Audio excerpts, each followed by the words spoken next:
Hey, this is Alan Getto. I'm here for a song.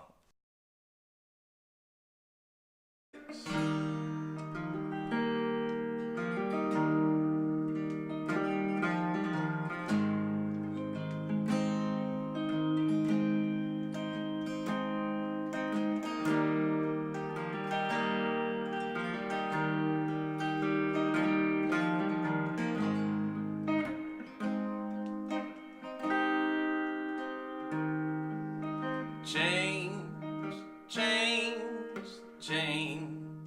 It's all the same. Change, change, change. It's all the same.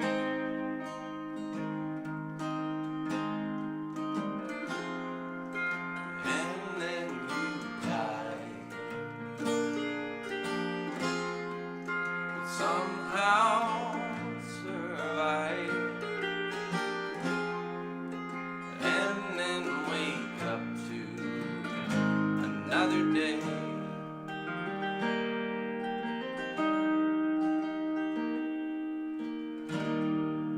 You go to work all goddamn day.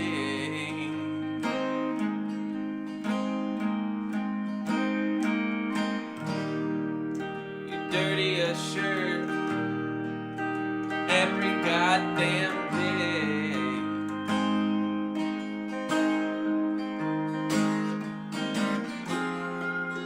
And then you die. But somehow survive. And then wake up to another day.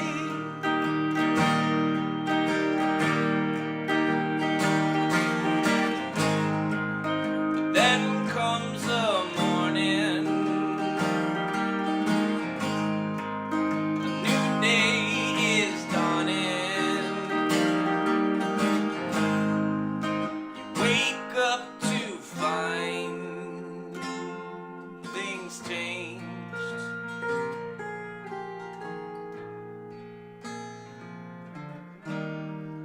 You gotta do the dishes every goddamn day.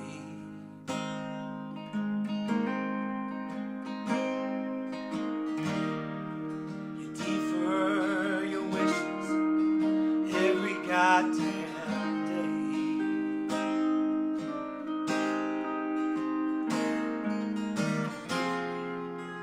And then you die. But somehow survive. And then wake up to another day.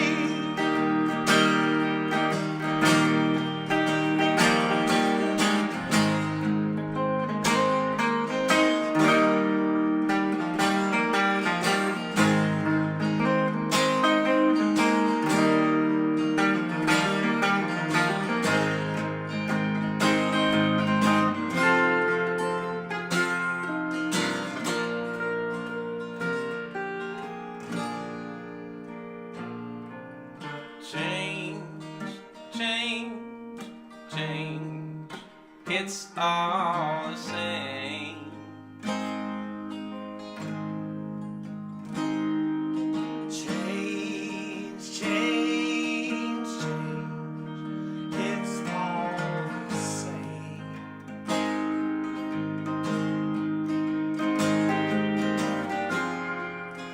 And then we die. Somehow survive. And then wake up to another day.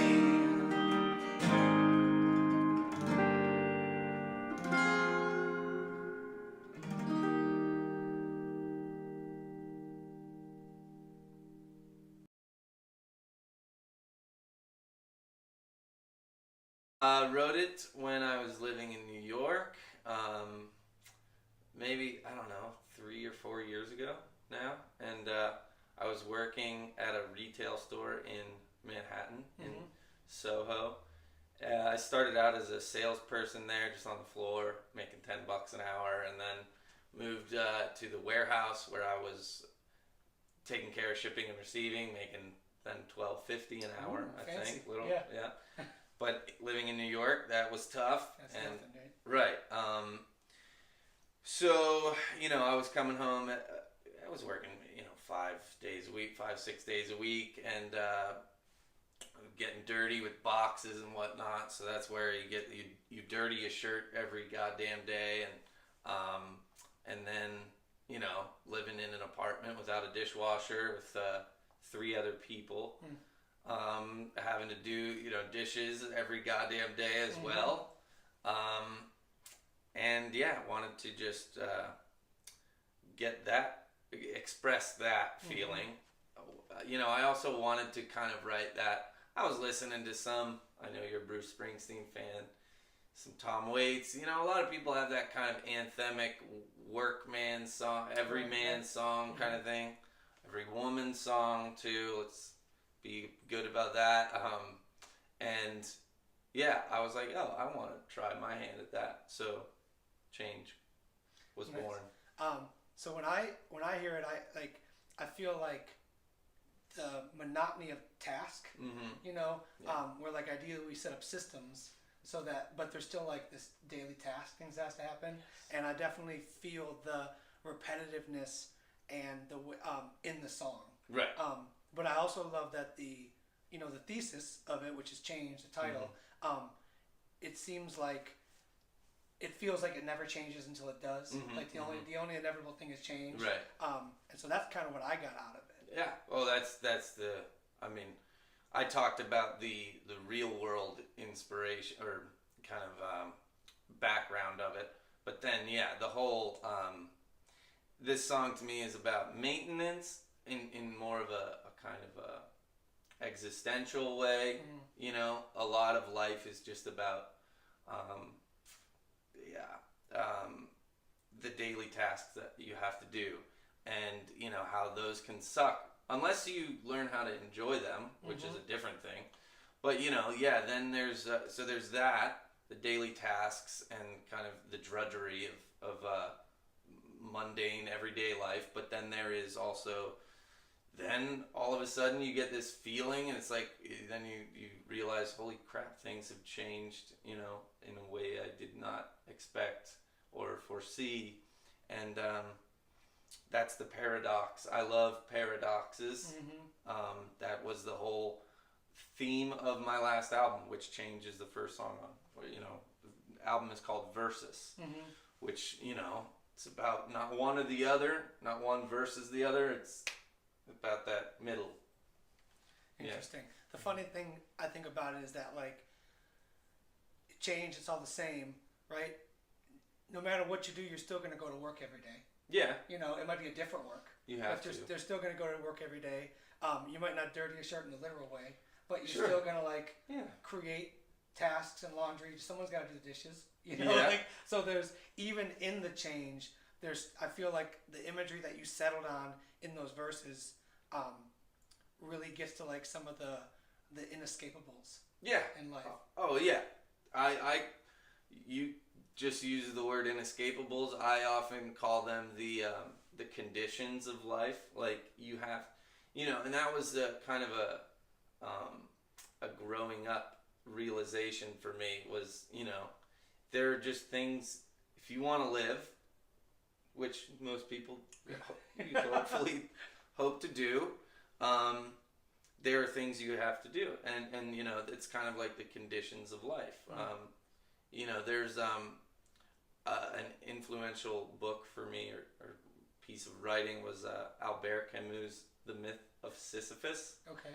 Which Sisyphus pushed the boulder up the hill. And in that way he is prisoner to this task.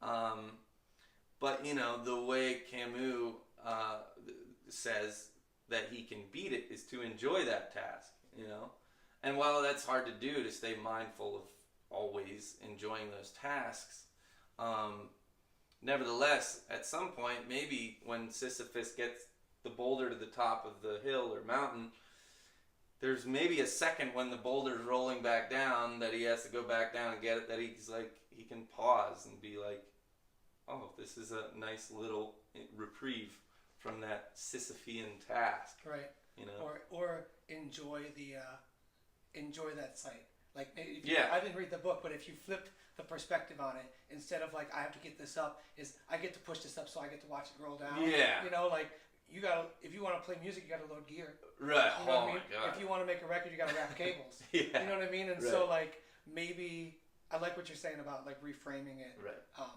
It's a hard thing to do, like, as somebody who right. does the dishes every night. Yeah, yeah. And that's Sisyphean is the exact, that's the exact analogy for right. it. You know? Yeah. Because it's a task that once it's done, it starts again. Every day. Every goddamn day. Every goddamn day. day. You know, my parents or family members are like, do you really have to say goddamn in this song? And I'm like, when I'm playing around younger kids, I just change it to single instead of goddamn every single day. Gosh darn. Yeah, no, I'm not gonna do that. But yeah, I was just like, you know, I was really, really disenchanted with the Sisyphean task at the time, and or it's just that in that moment you're like, God damn it. Mm-hmm. Yeah, I think it's a the really, right word. I think it's a really great use of it. I think that using vulgarity in songs or in any art has its place. Yeah. And I think people overuse it, or use it as a totally. shock value. But there's some times where, like, with the tool of language that we use, an expletive is the exact right tool to use, and words are just tools to convey feeling or emotion or ideas. And so, like, I completely agree that that's the perfect word for this song. Yeah, that's the feeling. That's the feeling. So that's change in a nutshell. Yeah. My song change. So when you talk about "and then you die," is that a literal thing? Is that like a dying of point of view, a dying of like one version of yourself? Like what? Yeah, I've thought about that too. I'm not even 100% sure, but I have thought about it enough. So, and then you die. I mean, I wanted that when I was writing it. I was like, okay, there's a change. It's kind of like, you know, there's that saying, well, there's a few sureties, if that's a word, in life: death, taxes, whatever. Mm-hmm. That stuff, or like, you know, there's the other saying, life's a bitch, then you die. Mm-hmm. I think that's kind of what I was going for. But, you know, there's not only, I did mean it as like your mortal death, but then there's also kind of, you're so tired that you sleep, you go to sleep for, you know, whatever, hopefully 8 hours, and then so you die for a time, and then you wake up and relive, you know, the same thing kind of over and over. But also, if you want to think about it as your mortal death, then, you know, there is, but you somehow survive even after you're dead, you know, hopefully. That's why I changed it at the end, and then we die. Mm-hmm. You know, you hope that there's a memory of you somehow. Right. This change and this mundanity amounts to something. Right. You leave behind something. Yeah. So it's an artifact of that. I think as like a creative, as somebody who makes something, you know, like, I'm aware of my legacy. Yeah. And like, that you have children, which is a very literal legacy. For sure, so, but even for them, like, they can have pictures and they can have stories, you know. And like my mom passed away 17 years ago, a couple of days ago. Like, it was the anniversary of her passing, and I got lots of texts from my family just sharing stories and things like that. And so there is that. What I think is amazing now in the digital era is that, like, we actually can leave a legacy. Yeah. Where, like, you could almost visit with the person. Yeah. If you document in the right way. Yeah.